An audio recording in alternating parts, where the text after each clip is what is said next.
السلام عليكم. هنشرح مع بعض منهج الصف الأول الابتدائي، المنهج الجديد. هنشرح مع بعض الدرس الثالث في الوحدة الأولى. اسم الدرس Around my classroom. Around my classroom يعني حول فصلي. هتكلم عن الحاجات اللي في فصلي. أول حاجة كتابي يعني book. سبورة يعني board.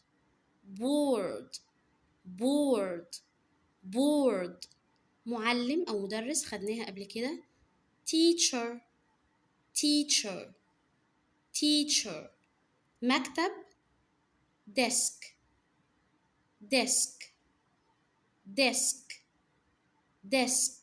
خلي بالك لما بقول ديسك مش بكسر قوي، يعني صوت الإي القصير زي لما بتسأل حد مثلا تقول انت بتقول كده، يعني عشان تفتكرها. ديسك. كرسي يعني chair. CH بتتنطق تش. A I صوت A الطويل اللونج A. chair.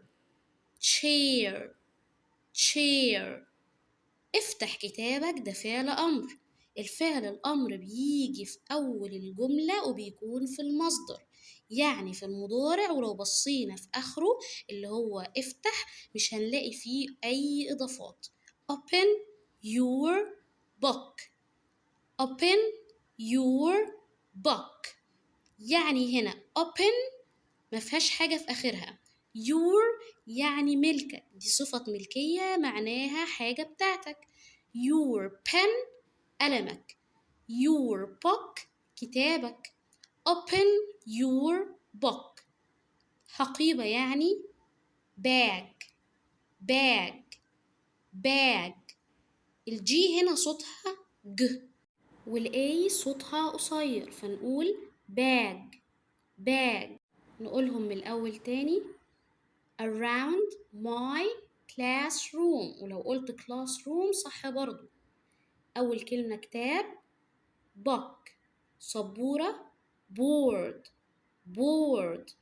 معلم teacher. مكتب desk.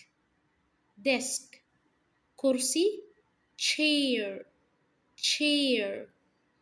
افتح كتابك فعل أمر يجي في أول الكلام. open your book. حقيبة bag. قلم رصاص يعني pencil. نيجي عند البي ونطلع هوا، والسي لما يجي وراها I أو E أو Y تتنطق س. هنا جي وراها I فاتنطقت س. الكلمة دي بقسمها مقطعين. pencil. يقف stand up. نيجي هنا في stand ال A قصيرة، صوت ال A القصير stand. نيجي بقى على up، صوت اليو القصير هنا up. هتسمعها وهي سريعة stand up. ممكن تسمعها في أي فيلم مثلا فهتلاقيها سريعة بالشكل ده. يجلس يعني sit down. لو خدنا بالنا من الآي في الكلمة دي short I، صوت الآي القصير. sit down. اجلس stand up.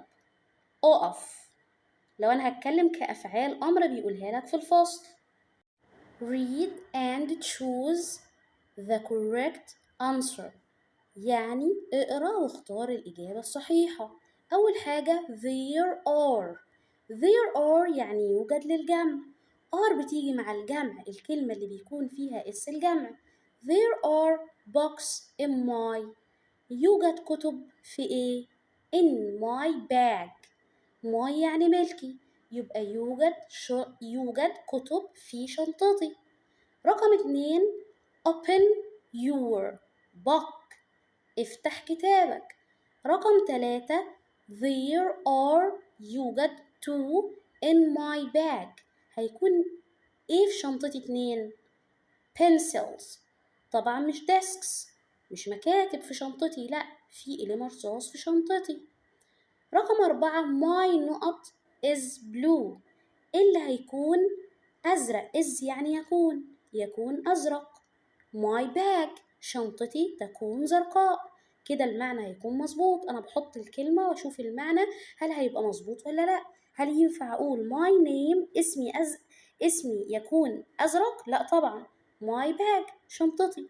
يبقى حط الكلمة اللي انت حافظها وشوف المعنى هيكون عامل ازاي. هنا بيقول لي read order and write. اقرأ رتب واكتب. الجملة الأمرية اللي احنا خدناها open your bag. افتح شنطتك. احنا خدناها كتابك، هنا شنطتك. open الفعل في الأول يبقى الجملة دي أمرية. يبقى لما نلاقي الفعل جاي في الأول يعني الجملة دي أمرية، والفعل لازم يكون في المصدر open في المضارع ومفهوش في آخره s ولا ing ولا أي حاجة من الحاجات دي.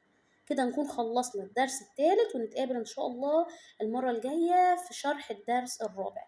والسلام عليكم ورحمة الله وبركاته.